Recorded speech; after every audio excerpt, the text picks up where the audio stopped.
Iguodala to Curry, back to Iguodala, up for the layup. Oh, blocked by James. It's over.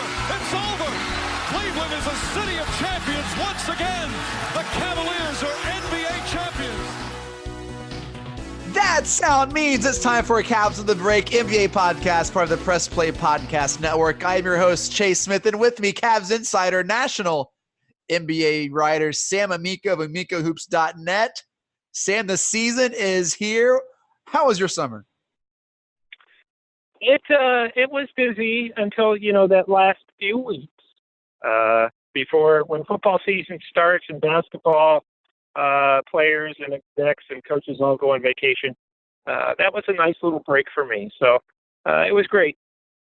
Good. A break to move to a new house, a break to finish your book.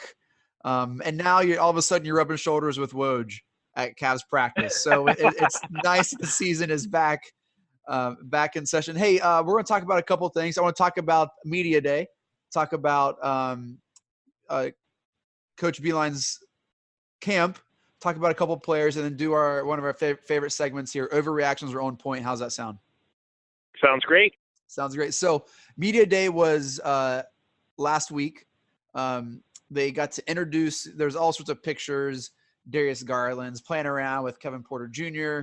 Dylan Windler seemed to be a little left out because it was Darius, Kevin, and Colin Sexton a lot in these pictures. But it was good to see Caleb, good to see Tristan Thompson kind of taking this mantle seriously as veterans and presence. What was your takeaway from Media Day? Well, everybody's this is a time of year for optimism. This first couple of weeks here in the first week of camp and the preseason. So it's always pretty relaxed now. At least as much as everybody loves having LeBron on the team and the winning that comes with it, it's a little more stressful because there's just more pressure on you. And you could tell this is a team that clearly feels like, hey, we got nothing to lose. They 19-63 last season, and nobody's expecting anything of us. So let's just go out, have some fun, and see where that takes us. So I think it was relaxed generally. Obviously, the crowd was even smaller in terms of media than it was last year. On the bright side, it does give you more of an opportunity as a media member and a basketball reporter a chance to talk to players one-on-one. They're more open to it. You just don't have as much media, so it makes it easier. And I love it like this personally. You'd like to see the Cavs win some more games and all that, but as far as reporting on the team, it's much easier, much more enjoyable because you have better access and everybody else is, the players and coaches and everybody are relaxed. So, Sam, I've gotten to know you the past couple of years. You're really observant. And I think days like Media Day, you really start to see some of these alpha personalities emerge, especially from some of these young guys. Was there like an alpha leader that was just like, they are the guy? Was that evident at Media Day? Well, yeah, Kevin Love is, and Kevin Love is a leader, but he's kind of like everybody's friend leader, an encourager. You know what I mean? He creates a positive vibe around him, and he's their best player. So usually that's how you have that alpha personality. And Tristan Thompson has that kind of personality. Positive, uplifting. The difference between Kevin Love and Tristan is Tristan will give you a kick in the pants if you need one, and kind of come down on you, not in a nasty way, but in a firm way and in a leadership way. Whereas Kevin's probably not going to do that as much in terms of the tough talk. He's the good cop. I wouldn't say Tristan's the bad, but he will be willing to play that role a little bit more. So those two clearly, two guys that have won a championship and can kind of, because of that, Kevin Love's been an all-star. The younger guys are just naturally going to look up to them. So Yeah, I mean, it's pretty evident who is the leader, who are the leaders on the floor, and Colin Sexton as well talked confidently and carried himself very confidently. So I think that the leadership there is very clearly in place. Good. Let's move to new head coach John Beilein. I want to talk more about Kevin Love and Tristan and Chetty later. It seems Coach Beilein's already made his mark on this Cavs team. Would you say that's accurate? Yeah, absolutely. I think that he's put, he's very different than what we've seen in the NBA, certainly in Cleveland. And he's an older guy. He's, 66 years old. He's never coached in the league. So that's a rare type of thing. But, I talked to another team executive who kind of compared him in that sense, kind of like even though Hubie Brown was a longtime coach, going way back, Dr. Jack Ramsey, kind of that teaching in the pros type of guy. And I talked to Coach Beilein a couple times already.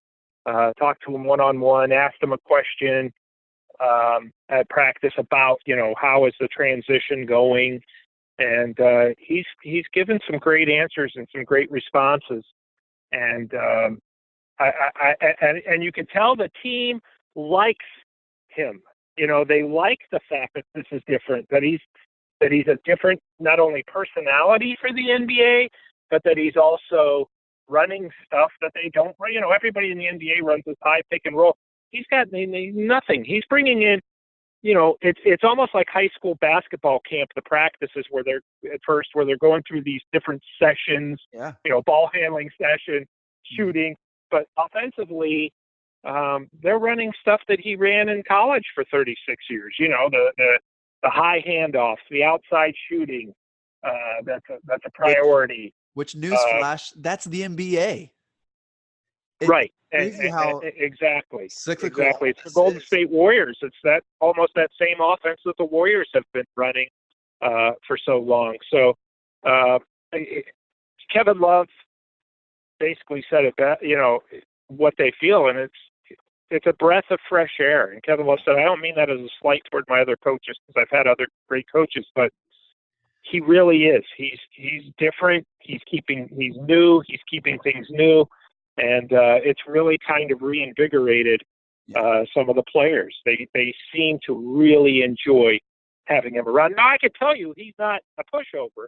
No. He stood in the huddle at the end of practice and very basketball campish said, hey, when the players are gathered around him at the end of practice in the huddle to kind of finalize practice, he said, hey, when coach is talking, everyone else shuts up.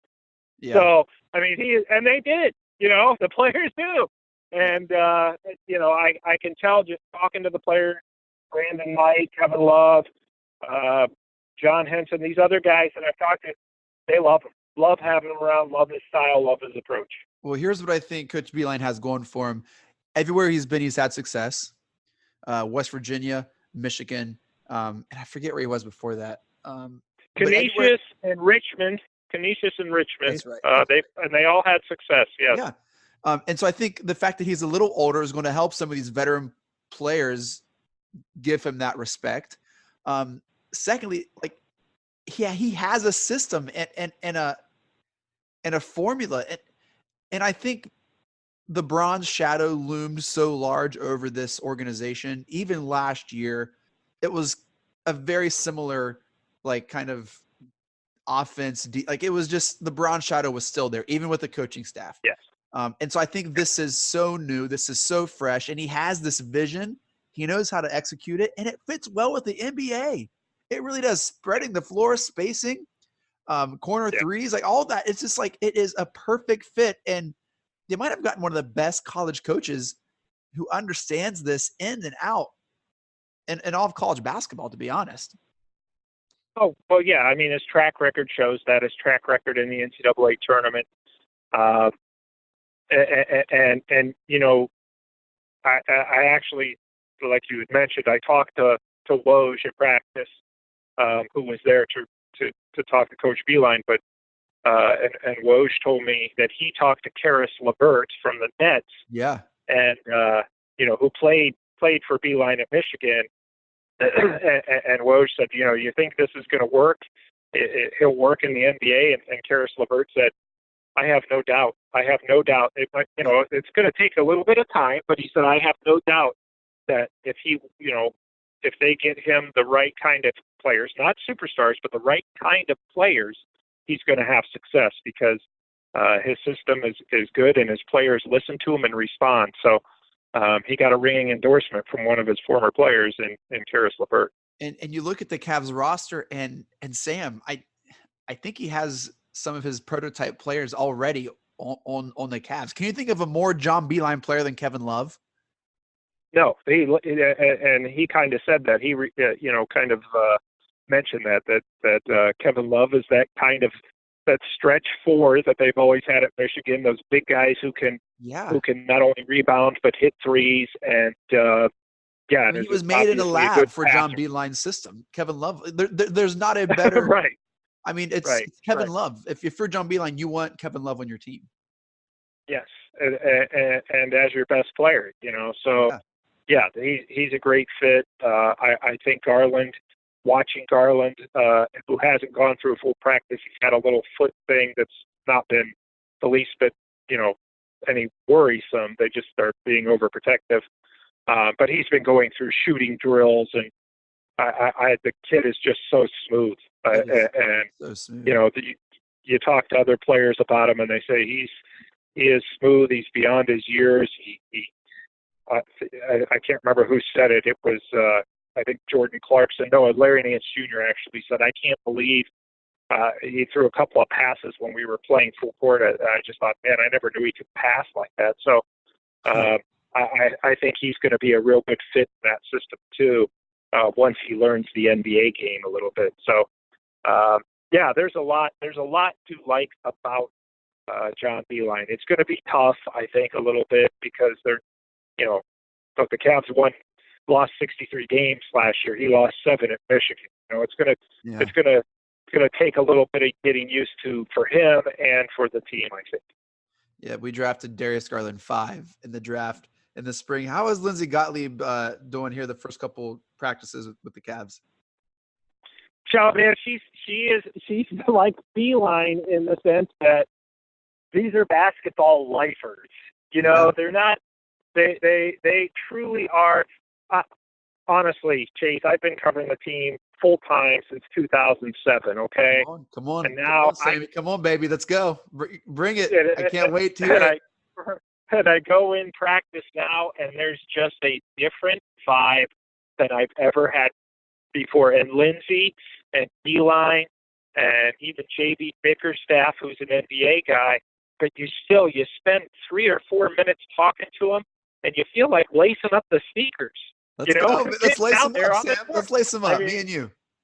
Right. And I've never, ever felt it's just been kind of, don't get me wrong, they've had some good coaches. I like Ty Lue. I like Mike Brown. Those guys are basketball guys. But I've always felt like when I was talking to them, and this isn't a shot at them by any stretch, it's just not better or worse, just different. Before, I felt like I was interviewing an NBA coach. Now, I feel like I'm talking to my favorite uncle and aunt, and who want to go shoot baskets. It's really a different feel, and it's a really cool feel that I haven't experienced in all my time covering the NBA. Before, I don't feel like I'm covering the NBA.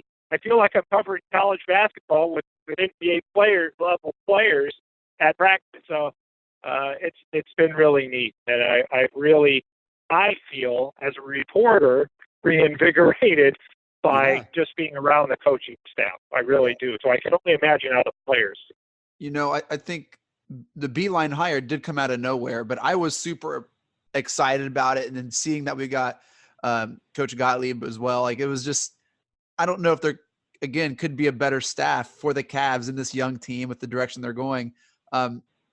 Sam, who are some players that have really stood out the first couple of days of of Camp Beilein?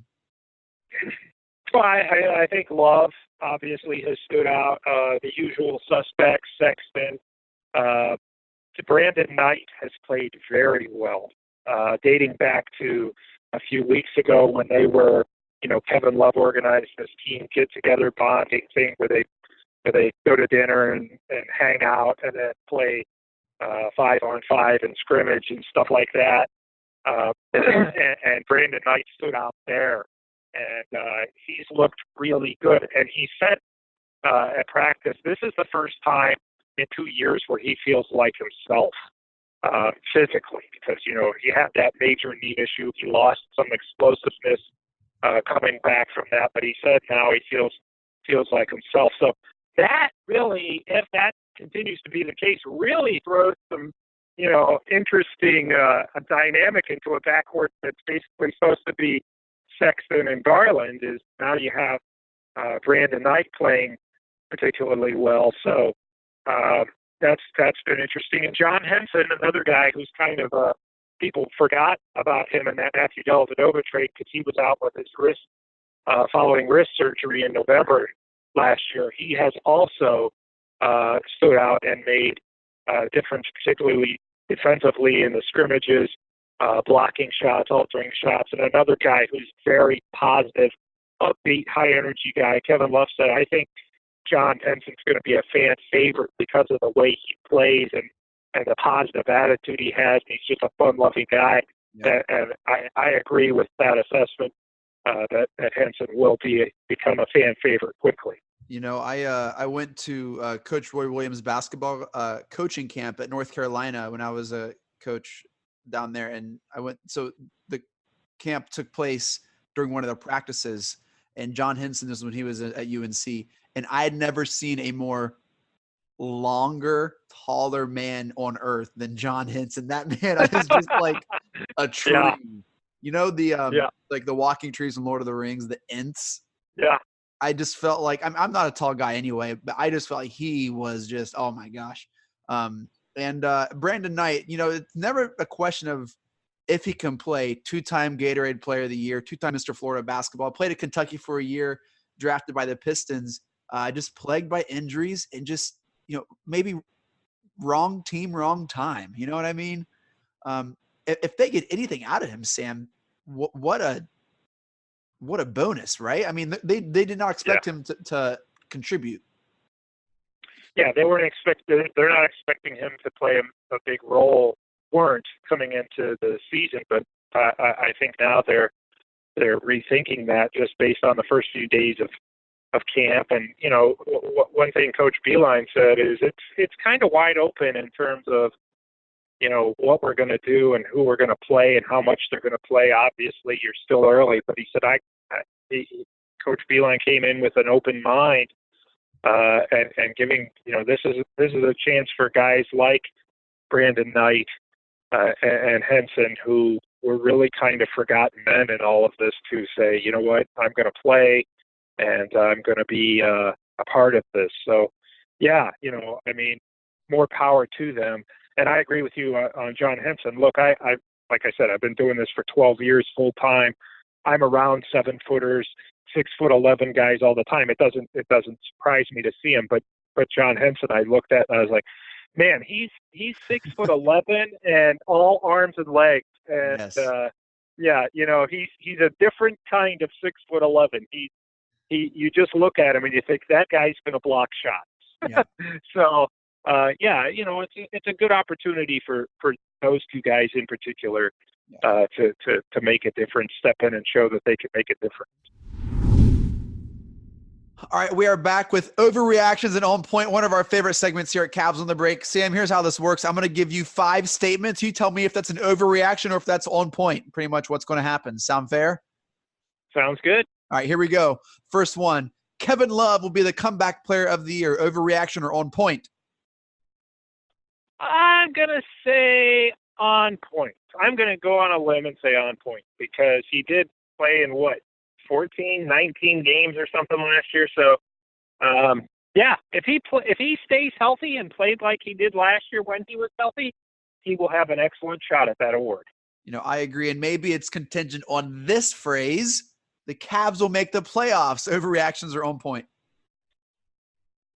Oh, man. I think it's an overreaction, but I think that they have an opportunity. Put it this way, and this is what I've been saying all along, not to go too long on this point, Chase, but I've been saying this all along. If they want to not be bad, they have a shot at it. Yeah. Now, by that, what I'm saying is if they decide, we're young, we're going to just do nothing but develop, and we're going to, kind of play for another lottery pick, which they very well could do, but you run the risk, again, if you do that, the lottery has changed so dynamically that you run the risk of ending up drafting like 7th or 8th anyway. But I think if they want to be good and they have good health and they respond positively to John Beilein and they're playing, veterans are playing. Kevin Love has a great year. Tristan Thompson has a good year. John Henson, Brandon Knight, Colin Sexton. If those guys have good years, Jetty, can't forget Jetty. He's got to have a better season. Then they could be a surprise team. Absolutely. The East is so wide open as usual. Sure. But at this point, I think that they'll be better. I don't think they're going to be a 19 win. I think that they have a shot in the 30 range. And I think that's realistic and would be a satisfying season. I think what they want to do more than anything now is compete and build a positive mindset and move forward with Sexton and Garland and some of these younger guys and use this as a building year to teach them how to win. It's no good. It never works to teach players to lose and be around losing a lot. It's terrible for the culture and it's terrible for moving forward. But to say we're going to be the best that we can be, it really builds up the environment and the players and the culture, regardless of whether or not you win. If you try to win and don't win, it's still okay usually. So how many? No playoffs. How many wins do the Cavs need for Kevin Love to maybe really get comeback player of the year? Yeah, I think that they'll need to compete really for a playoff. He'll need to have a great season. Yeah. It's hard to make the all-star team on, when you're on a losing team because there's so many guys who are, very close on the brink of an all-star game. So usually the coaching staff that picks the reserves will pick, generally will pick players that are on teams that are playoff competitive. But I think if they win in the 33 to 40 range, which, people call me nuts, but if they do that, yeah, he'll have an excellent shot at that. Sam, do you know what the Cavs over-under win total is that just opened?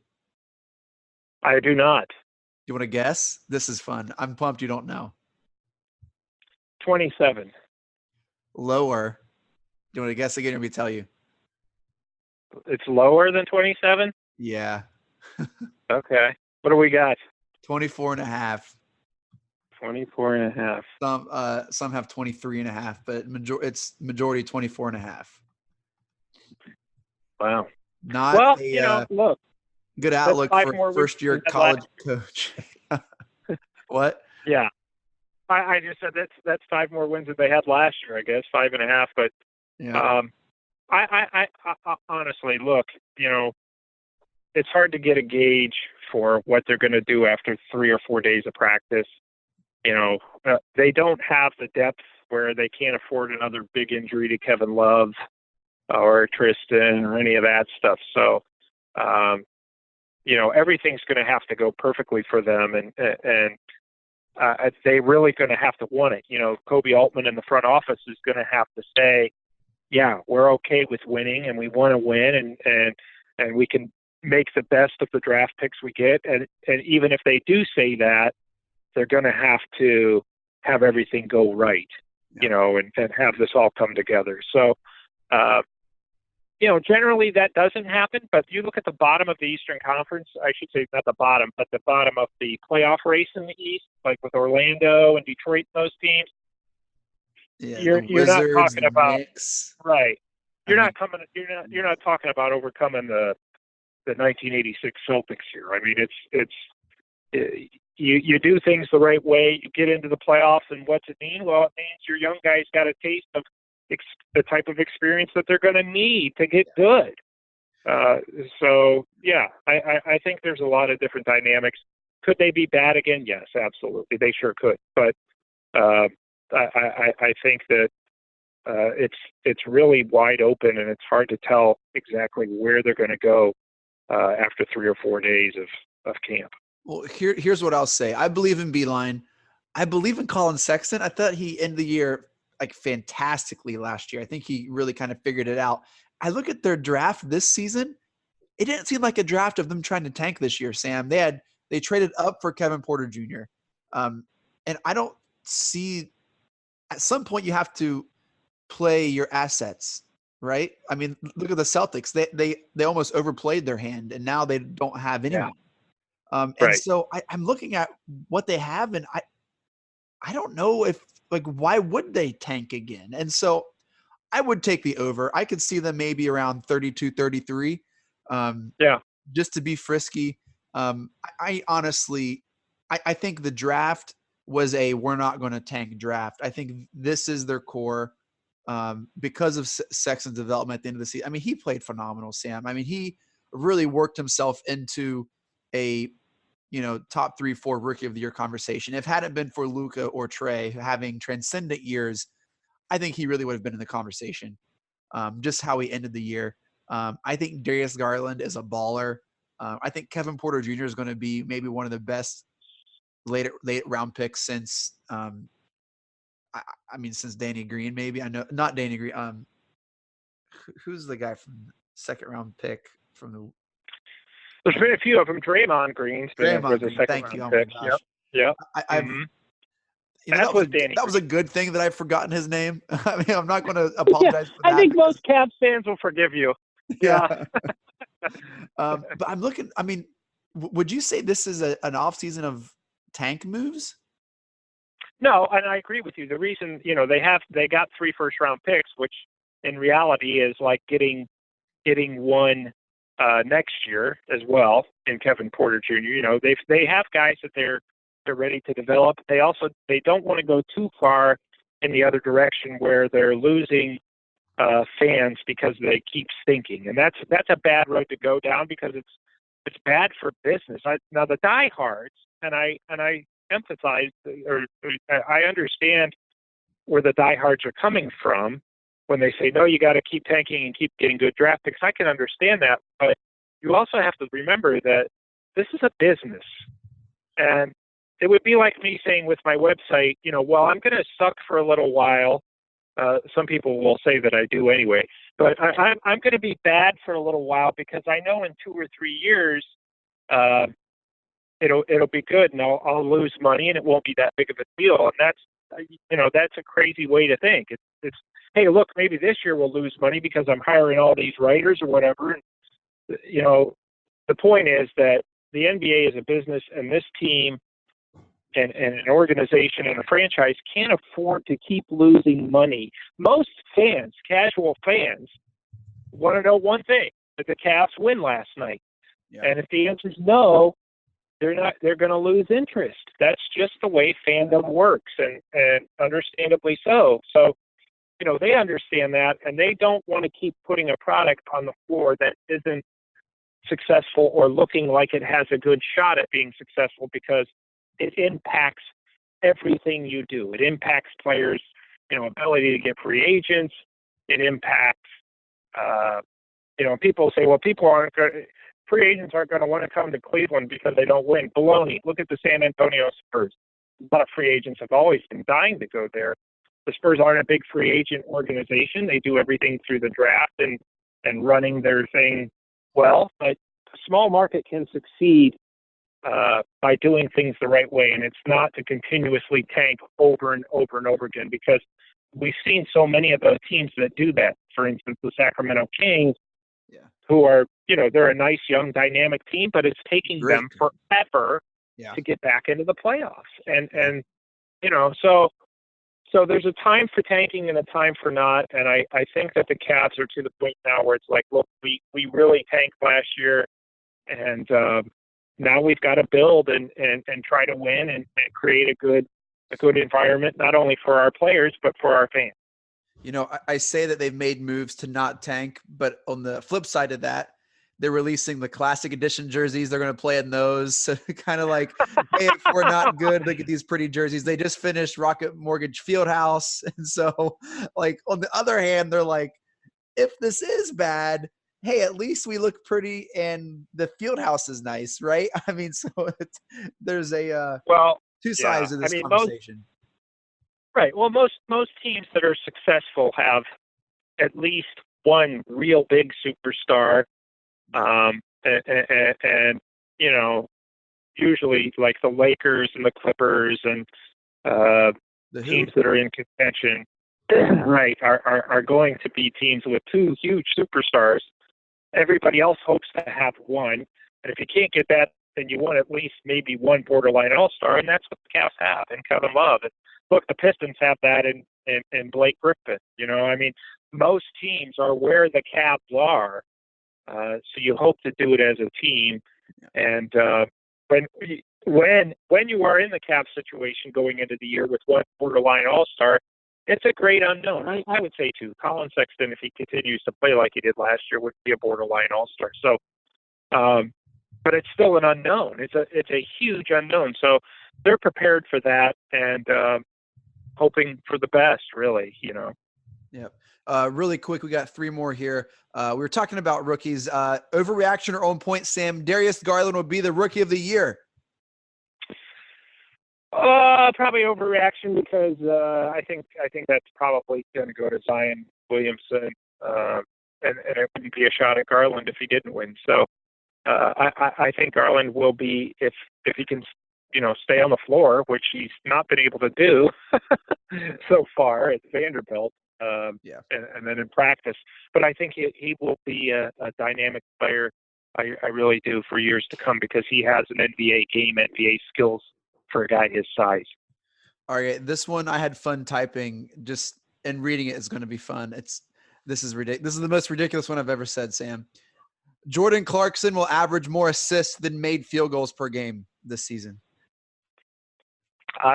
It was fun to type and fun to talk about, but yeah, overreaction. But look, they like, Beilein loves Jordan Clarkson. Already that's been made clear. And he loves the fact that he only goes one speed, which is full speed all the time. And he talked about playing Jordan Clarkson at times at small forward. And he loves the fact that he's talking about a lineup with potentially with Sexton and Garland and Jordan Clarkson on the floor makes me think that they're going to be playing some zone, which would not be. He's known for a 1-3-1. I mean, that's his thing, right. A 1-3-1 zone. Right. So it wouldn't surprise me if he's going to play some zone and play these smaller guys from time to time, all on the floor together. So it would surprise me to see Jordan will not average more assists than probably you or me. So let's keep that in perspective. You know what? I think more than a zone, it would surprise me to see Jordan Clarkson actually playing defense of any type. He's not your favorite Cav, is he? No. I think he gets a bad rap. I just wish he would look to pass more than he's just like a black hole when he gets the ball. It's just everything stops. It's not he's shooting. And you have to learn to use players like that, and hopefully Beilein can do that. And I'm sure Jordan listens to the pod. So Jordan, it's nothing personal, brother. Yeah, that's right. Maybe he and Tristan are going to be talking about. Yeah. He and Thompson are going to be talking about the podcast tomorrow. I was like, man, did you hear what that stupid guy Chase said? Yeah, right. Remember, it was Chase. Amico's all for you. Yeah. All right, last one. By the end of the year, the Cavs' first 3 first-round picks will start. All 3 of them? Yeah. No, only because I think Porter and Windler, they have a little bit of a learning curve ahead of them, but I think they're both going to be fine NBA players. And Porter to me is a guy who's gonna he'd have to replace either Jetty or Garland or Sexton. So I don't think that you'd want him to start. But unless he really is really, really good. But no, I think Garland will start, and I think Windler will give Chetty a run for his money if Windler gets healthy and doesn't get too far behind because he's got that leg injury. But no, they won't all be starting by the end of the year, or if they are, I don't think that would be a good thing. Yeah. Well, that does it for the greatest segment of all time, Overreactions are on point, and there's no overreaction about that. Sam, thank you so much for being on the show tonight. That does it for Cavs on the Break NBA podcast. Thank you for downloading and listening. Shouts to the Press Play Podcast Network for making this possible. Make sure to follow us on Twitter at Cavs on the Break. We always follow back. Follow Sam on Twitter at Amico Hoops. Get all of his work and his writings at amicohoops.net. Breaking news, insider info. Don't miss out. Sam, what else can you promote here? Your book? I think that's it. The book comes out a week. The trivia book, 600 NBA and college basketball trivia questions. We have all kinds of stuff, and the old ABA from the 70s. Wonderful. It comes out a week from Tuesday, which is October 8th. But that's like 5 days away, I guess. Yeah, man. At least at this recording. So, October 8th, Tuesday, October 8th, it goes on to bookshelves all over the country, and obviously on Kindle. And I hope that everybody who listens and who isn't listening will go out and buy it immediately and help to put food on my table. I have a copy coming. And I can't wait to enjoy check it the out, book. Yeah. Can they find the link on your website? I'm a link to my book. Yeah. No, you cannot find it on the website, but I will certainly put it up there now that you brought it up. I'll have it up there by tomorrow morning. More work for you. You can find it on Amazon. You can pre-order it right now on Amazon, and you will have it probably by the 8th, 9th, or 10th of this month. Wonderful. Sam, any other final thoughts, brother? I just very much look forward to continuing the podcast weekly throughout the season, and it's going to be fun, and we'll have a lot to talk about, and I very much look forward to it and interacting with the readers and listeners once again. Yep. One of my favorite sign-offs of all podcasts. Mike Breen, I've missed you. Take us out! Congratulations, Cleveland. Your decades-long wait is finally over. The Cavaliers are NBA champions.